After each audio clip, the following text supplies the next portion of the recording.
My name is Andrew Camarata, and I am running a property maintenance business, using heavy equipment, excavators, bulldozers, dump trucks.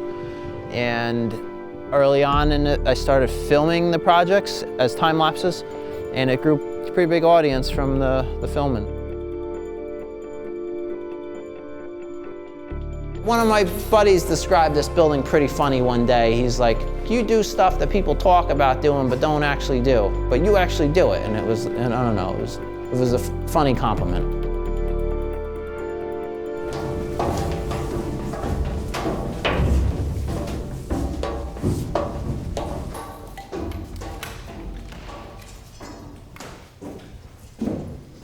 I mean, this has always been one of my favorite toys too. I guess I must have been 3 or 4 years old to the point where I was able to sit right there, drive the thing around, and then use these loader controls.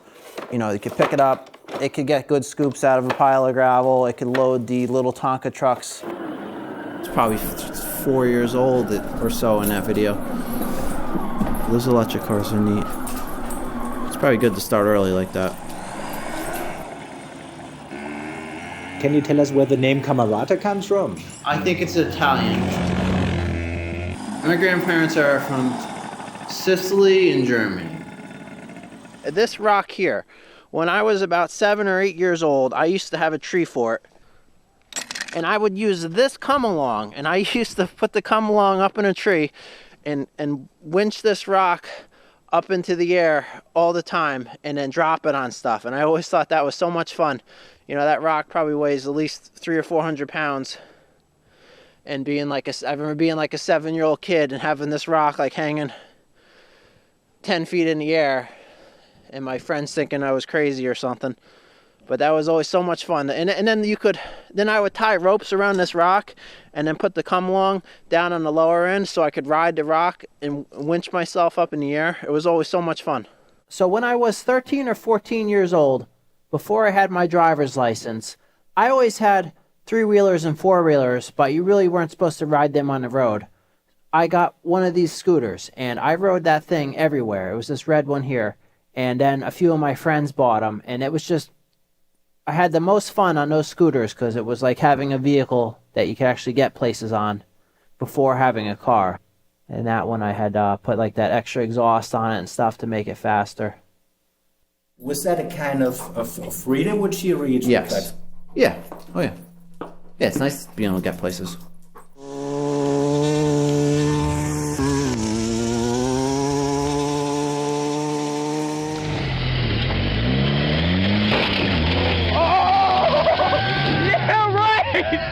Oh shit! Is that on video? Yeah, it's on video.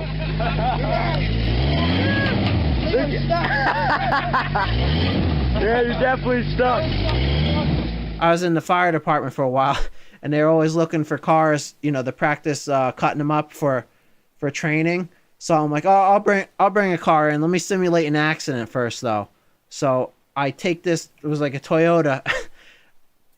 And I take the thing, I flip it on its side and crash into the roof a bunch of times. And I put some mannequins in it, and then I brought it to the firehouse like that. And it was just so crumpled up. It was pretty funny.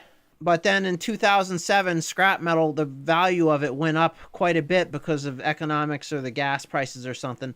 And there was a lot of scrap metal around. So that was in my friend's backyard at his grandma's house, and she was happy to have that cleaned up. And that's how it ended up on the trailer. I didn't have an excavator or anything at the time. That would have made loading this up a lot easier. I used the winch here and then would put pulleys up in trees or pulleys and just pull things all different directions. And a lot of the stuff I'd go after, it was the hard stuff that a lot of guys wouldn't even attempt to bring like a rollback truck to. You'd go bring a load of scrap metal to the place, and sometimes they'd be handing you, a few $100, and like, oh, that was fun.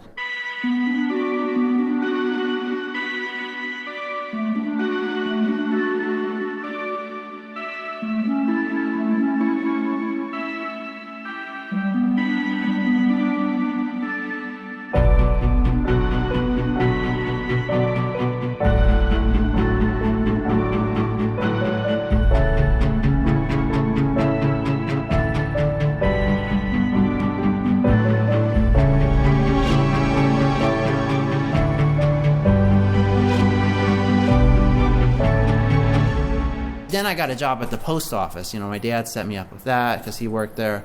I became a rural carrier, and I did that for 8 years, which probably worked out great because I had some income, but I wasn't using all my time at a job, so I was able to do other jobs. I remember one day too, like my friend brought a sawmill over after Hurricane Irene and had all these trees fall over, and then I just kind of saw how I was able to take these logs and turn them into lumber. And I remember saying that day, like, you know, I want to quit the post office. I guess snow plowing I started. Like I had the Jeep that I was using for off-road, but then I'm like, let me put a snow plow on this.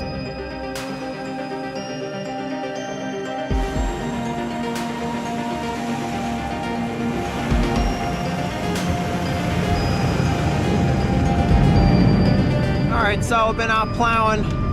You know, I was out 14 hours yesterday. It's a bit much. I kind of have too many people. And now I'm out just taking care of a few random ones this morning, the next day.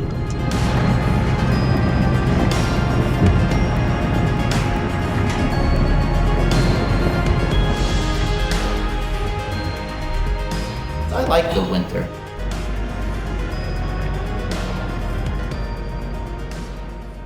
The water line to the house broke and it needed to be dug up and replaced. So my dad had hired these guys. They rented this Volvo excavator. The guy who rented it, he had no idea how to run the thing. And then I ended up running it. In the first 45 minutes, I was loving that machine. I was like, I gotta own this machine.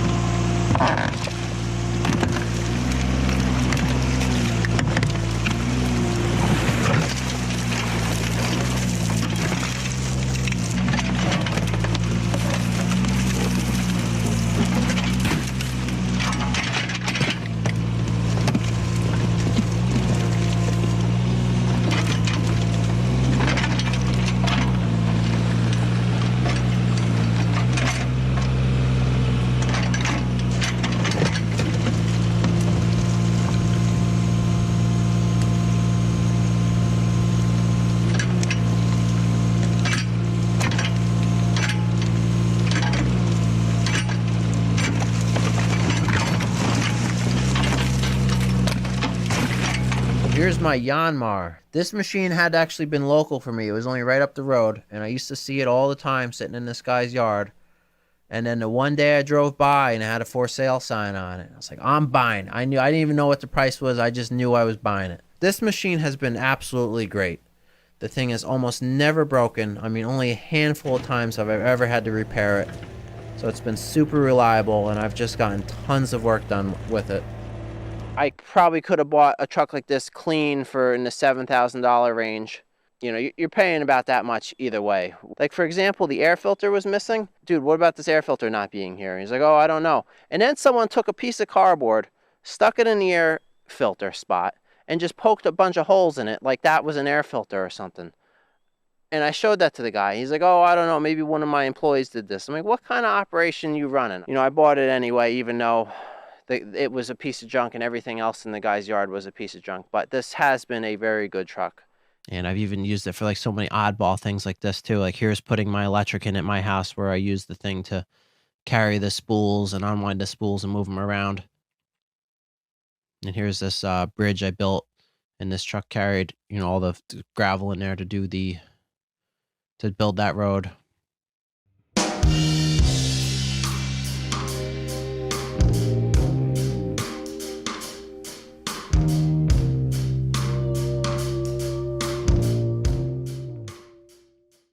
I didn't have any plans at all when I started uploading to YouTube. I don't even know why I did it. I just started doing it. Probably not all of your subscribers work in the maintenance business. Do you sometimes wonder what those who don't do for a living? No. I mean, the videos are, if it's something they like watching, it's like when Bob Ross used to make those painting videos. You know, most of the people who watched him weren't painters. Are you aware of your subscribers while working? Well, I'm setting up the camera and stuff, so yeah, I know people are gonna watch it. I mean, there's no stage fright, at least. I guess if I was standing in front of a crowd of 1 million people, that would be a very different If there was 1,000 people standing right there looking at me, You would become nervous on the I excavator. probably wouldn't do well.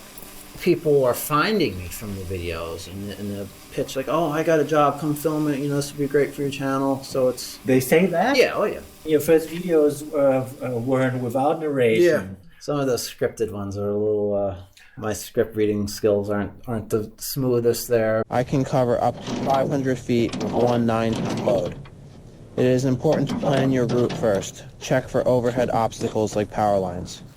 I mean, as far as changing the channel, I don't want to change the channel because I'm doing exactly what I want to do with it. All right, well, we're on my property here. I bought this property a little over 10 years ago. So I was 26 when I bought it, or 25. And in the last 10 years, I've done this with it.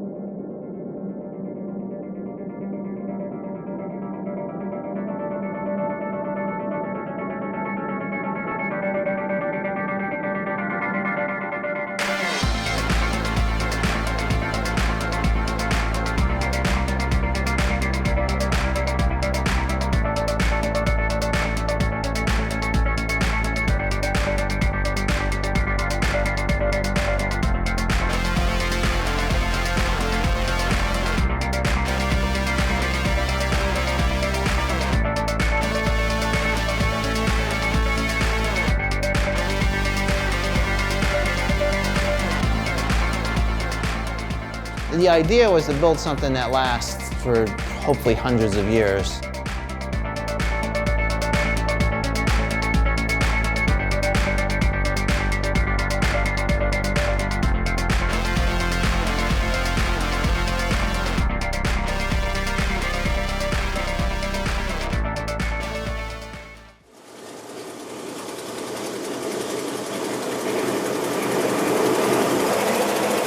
Pretty cool. It's like driving a little house.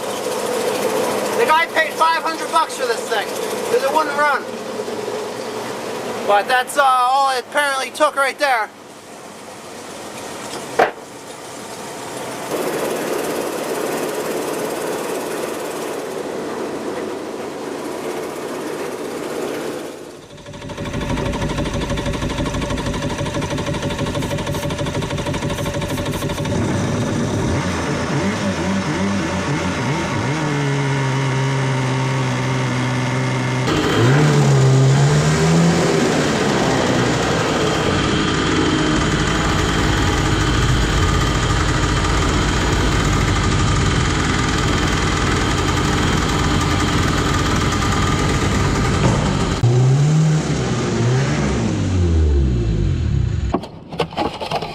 All right, what do we got?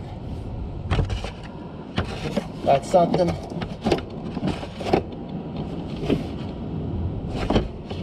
Oh, that does it. That does it.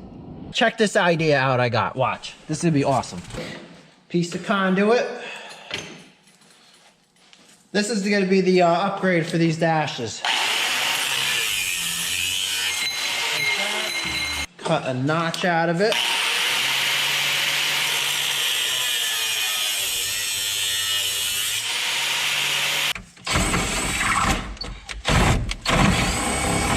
There. Look at this. I'll show you what we're doing. Look at that.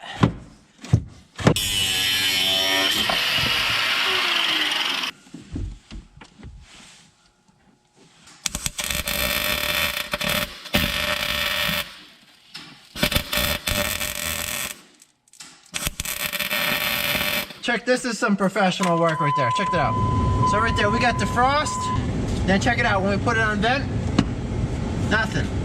Anytime you can take some electronics out of a vehicle and make it manual, where that will last forever, and this broke for no reason, that's a big upgrade right there. All right, so now with that fog light in there, when I turn on the headlights, the light lights up.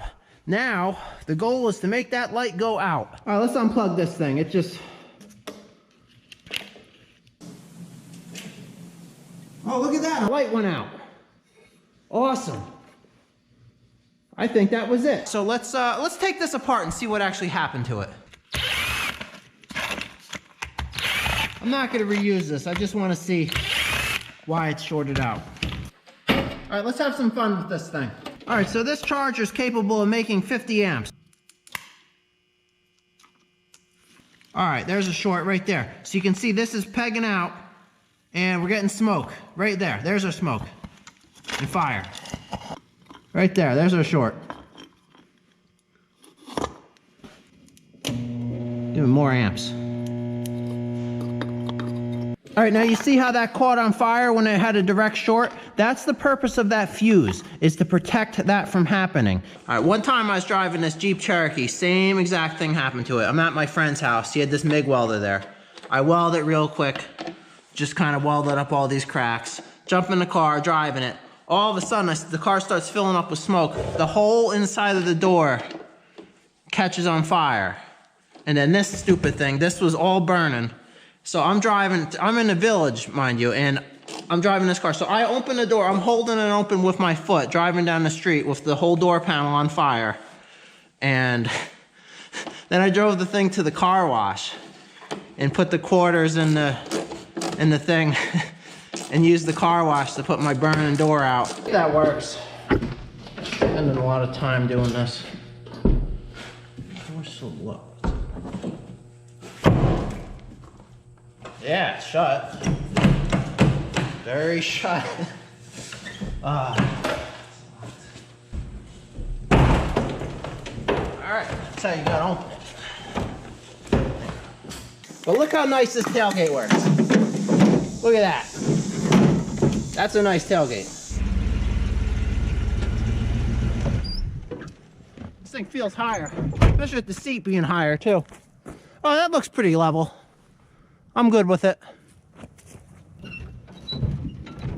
Yeah, that's a lot stiffer too. All right, cool, let's take it for a drive. Hang on, I want to see something first.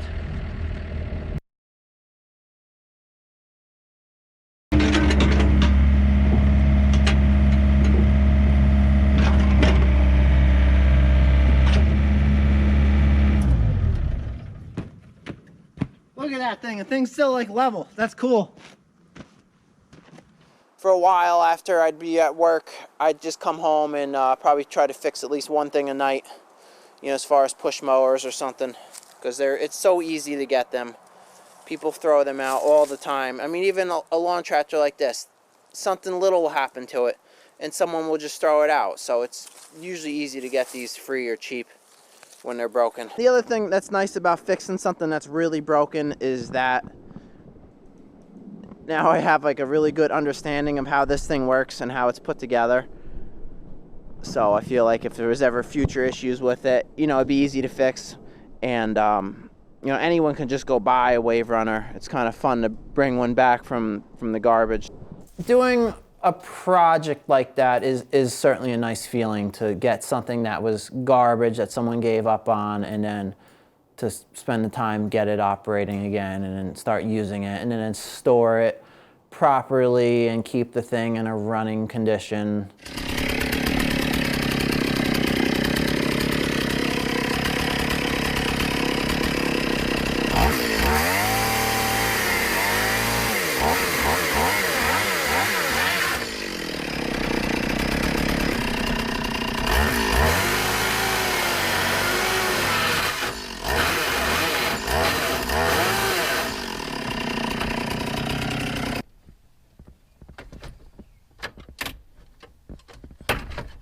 See, this radio fits the truck. It screws right in here, it's the right size. This one can fit the truck. That's all right. I'll make it work. You know what? I hate working on dashboards. They're just made out of garbage plastic, so whenever I do it, I'm just kind of smashing everything apart and back together again. And I just feel that's just so much more fun.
Alright, safety tip here. Whenever cutting or welding on a tank, always be careful what was in it because a little bit of fumes will make these tanks explode, like gasoline. Now this had home heating oil in it, which is like the same as diesel, which is fine, but just to test it,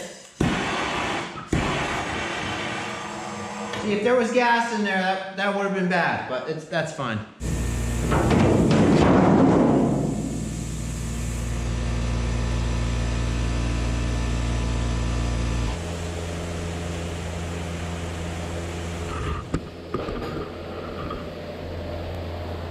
You know, I feel that's like an outside thing. I mean, I want it to burn, I just don't want it burning here.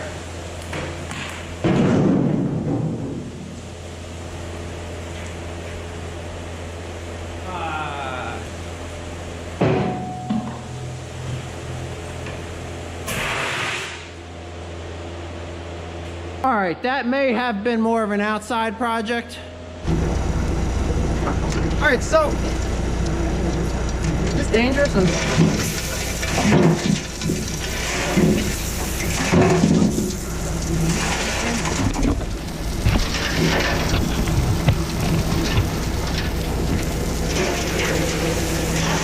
All right, so this is like my first time driving it with actual weight in the thing.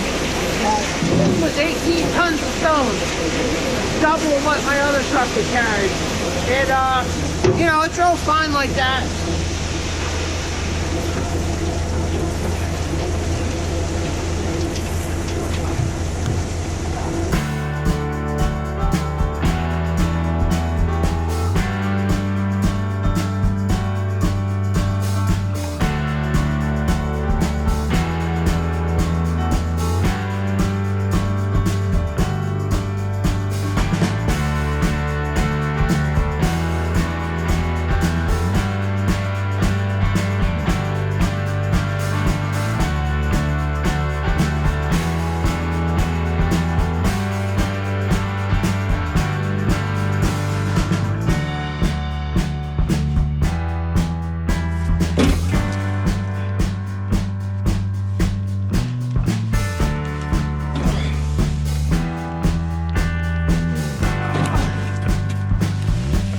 Got it.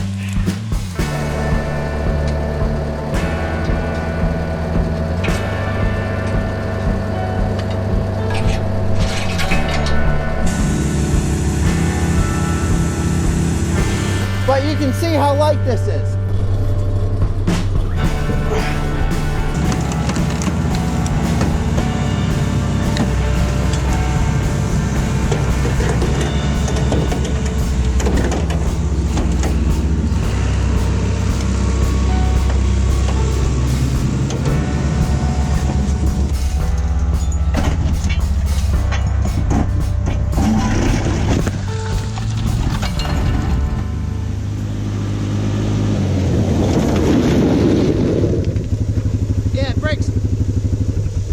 Brakes work good in this thing now.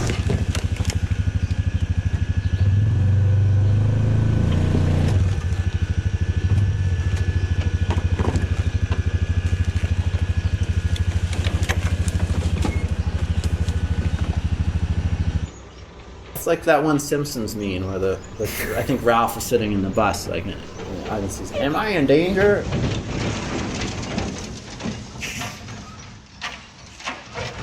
I want to jump right into it. Let's test this. I'm usually generally hard on trucks. I may be spending, whatever that truck costs on a truck, and I may ruin the thing just to demonstrate to the world. I feel like it's going to be a public service. I mean, I know Whistle and Diesel's going to do his, he's probably going to get one and just break it in 5 minutes. Let me try to make mine last longer than 5 minutes. All right, let's get to work.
solid rock the whole way. That's crazy. It's so cool to look at it. But look, I mean, look at it. It's just, that's what the ground is. It's an inch of dirt over it to deceive you.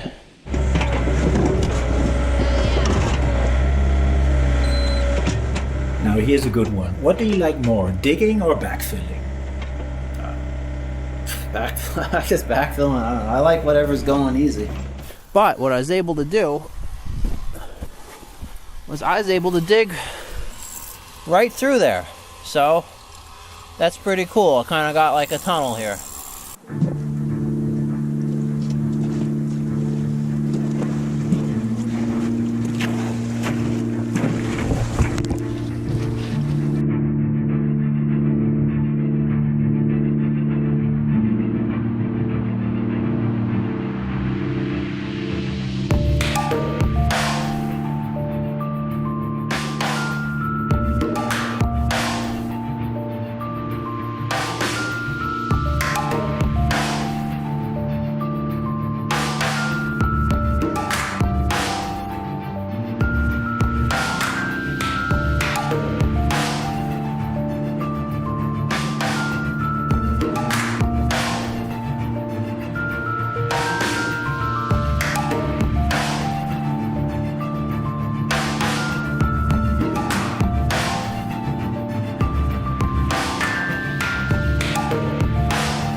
So he was seeing how much fun I was having in that skid steer, so he went out and bought one, and I think he's going to take care of the cleanup here. And I think his plan with this lot is to get this cleaned up and eventually build here. One thing I could say I love about this type of work is a lot of these excavation projects are, you've improved someone's piece of property. In a lot of cases, you improved it forever. I mean, some of the work you did, you know, with maintenance or whatever, like say you install a new driveway or house or clearing, or just do a landscape feature, that will be there forever, you know, hundreds of years and stuff. Doing work where, you know, like paperwork or office work or whatever, where it's irrelevant, it doesn't feel like you there's a great feeling of accomplishment with this type of work.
This is probably like a camp for quarrying.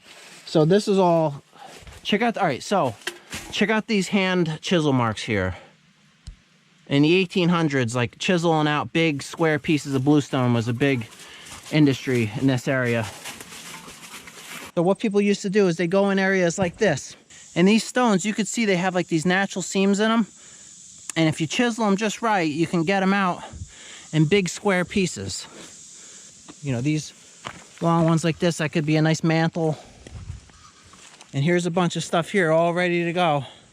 Nice big flat pieces.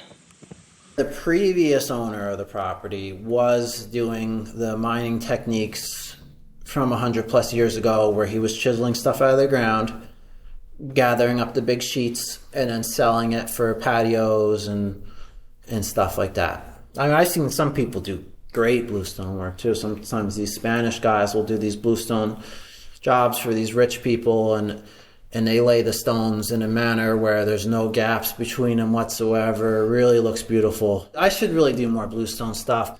I built that bluestone wall right behind my building too as like a retaining wall, and people always look at that like, wow, how long did that take? I'm like, that really didn't take that long. 10 seconds! Fire in the hole!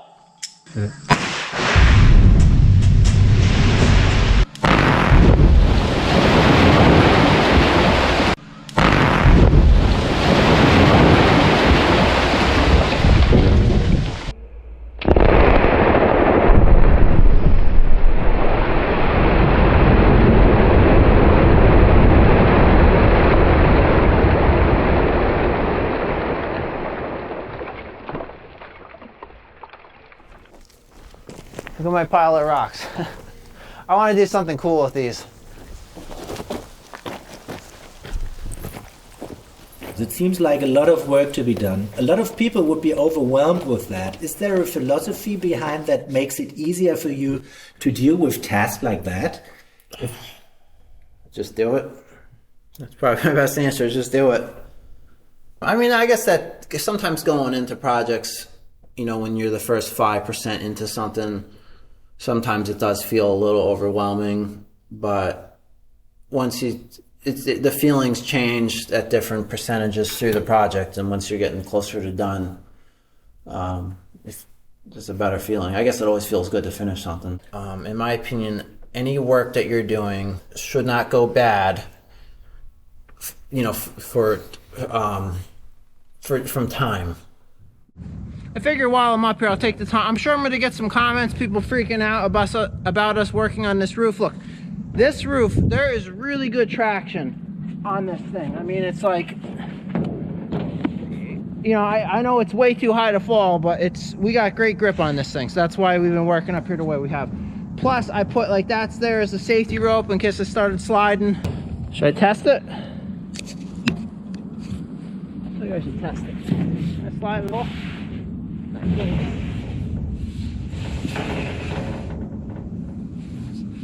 This roof is fine.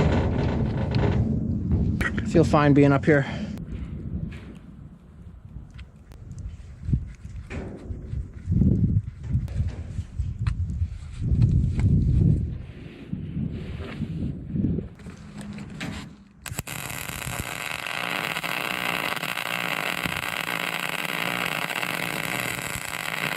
What? Dude, I know I'm gonna dig up something here. I can feel it. I guarantee I'm gonna dig up something. Well, that fabric is from this. No, I found some deeper fabric, see? Hopefully when you show up on a job, you know what you're about to do, so you shouldn't be thrown into that situation. But as you know, as you're doing work, you know, new ideas will happen, or problems could come up, unexpected stuff, and it's nice to have a line of communication with the person whose job it ultimately, you know, who's ultimately living with that work, to say like, hey, this, you know, I think we should go a little different route here with this work. You got a sixth sense there, buddy. I mean, that's the key to doing jobs like this, is make sure that the customer's happy, and kind of always expect to do a little more than you maybe anticipated, or just do the extra little bit to make sure everything is perfect. All right. Dug that pretty good. Thanks. Big rocks are right here. I had to pull them out. That was Yeah, a little bugger? Yeah.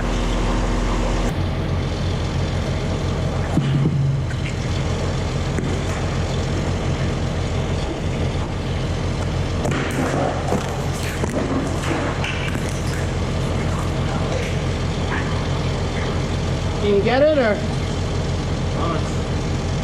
I can't go in the tank because I can't get back out. Want me to go in? I'll go in. That's up to you.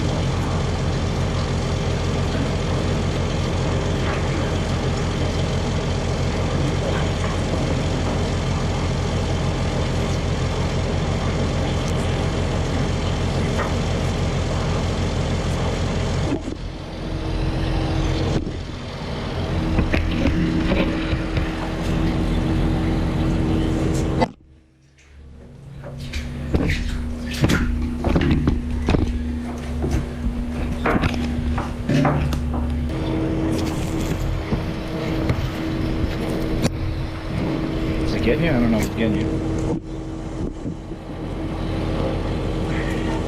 Young man pulled himself right out of the hole. I can't do that. So people sometimes ask me why I don't have any employees. Here's a good reason. One time I had someone working on this car for me, and he's like, yeah, I know what I'm doing. We were changing the oil. And he drains this right here. And he's like, oh, your oil looks pretty red. I'm like, it looks pretty red, huh? You think that was engine oil, or you think that was maybe something else? And it's like he didn't understand what the problem was. That's why I do everything myself.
Sometimes this works, sometimes it doesn't. Let me try to get out of here.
Has anyone ever seen one of these that actually works? Every time you see a Land Rover, it looks like this.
was a little worried about that one. That's good though, that's right where I wanted it.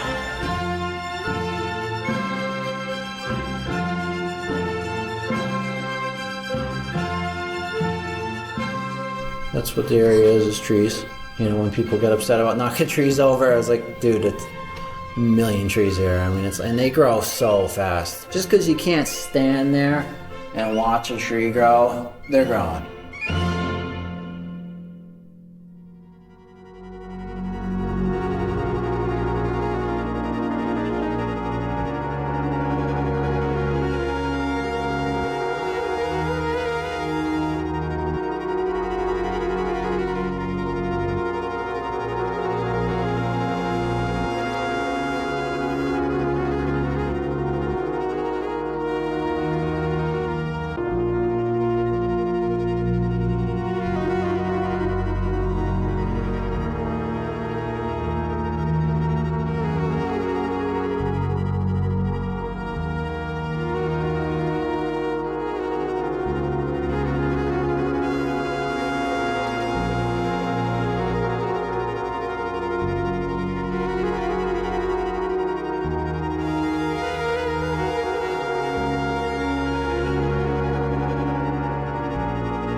All right, I just finished cleaning up this fire.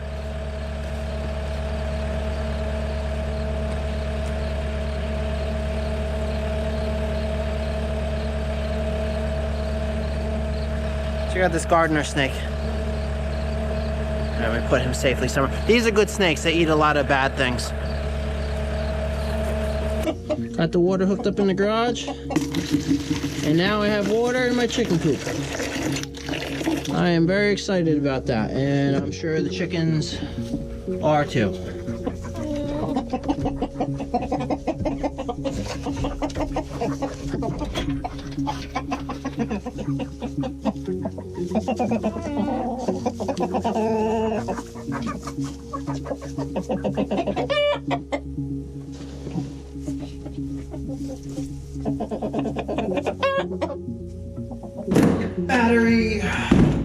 Battery charger, chainsaw, chain, another chain.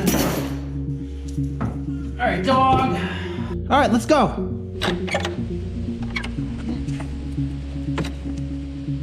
Get it? Come on, you can get it, Ness.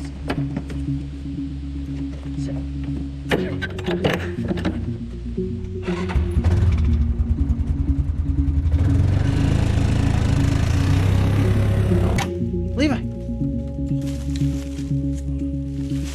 Come on, get in. You don't need me to help you climb up in this thing.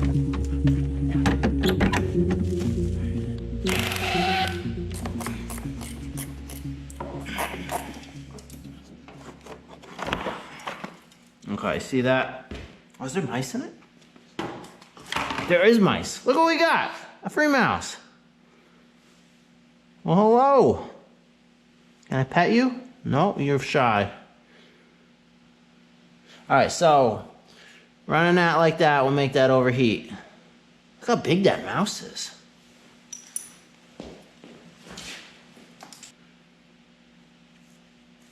Oh, he bailed.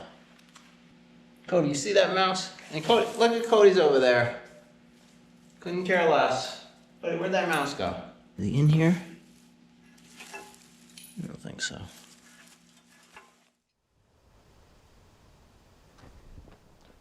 So really, this was the first loader I've ever got, and here is the last loader I just bought.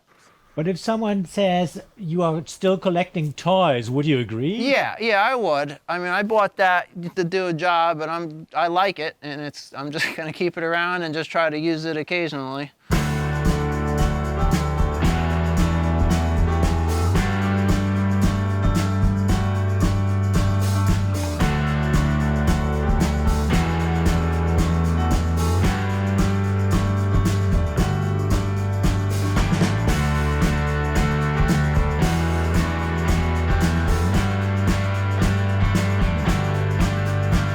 I did be a mailman, so I don't need to be a mailman forever.